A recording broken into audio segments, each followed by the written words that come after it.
কারো বিরুদ্ধে দেওয়ানি মামলা অথবা সিভিল স্যুট ফাইল করলে তখন সেক্ষেত্রে করণীয় কি?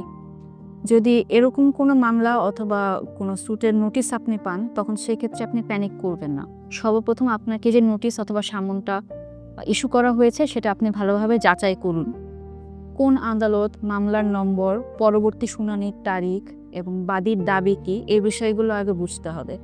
তার পরবর্তীতে জমি রিলেটেড যদি হয় তাহলে জমির কাগজ, অথবা যদি কোনো চুক্তি বিষয়ক ব্যাপার হয় কিংবা টাকা রিলেটেড যদি কোনো ব্যাপার হয় তাহলে সেই ক্ষেত্রে মামলার যে বিষয়বস্তু সেই বিষয়বস্তু সংলগ্ন সকল কাগজপত্র একত্র করার পরে আপনি একজন অভিজ্ঞ আইনজীবীর কাছে সেই পেপারসগুলো নিয়ে যাবেন এবং তার মাধ্যমে আপনি কোর্টে একটা হাজিরা দিয়ে একটা লিখিত জবাব বা রিটেন স্টেটমেন্ট কোর্টে সাবমিট করবেন এবং এই রিটেন স্টেটমেন্টটা আপনাকে কোর্ট থেকে যে নির্দিষ্ট সময়সীমা দেওয়া হয়েছে সে সময়সীমার মধ্যে সাবমিট করতে হবে।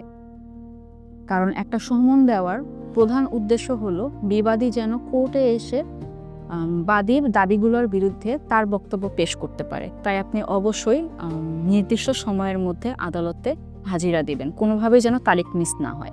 মামলা হয়েছে তার মানে কিন্তু এই না যে উক্ত ব্যক্তিটি দোষী, কিন্তু যদি সময় মতো লিগ্যাল স্টেপ না নেওয়া হয় তাহলেই হবে সবচেয়ে বড় ভুল।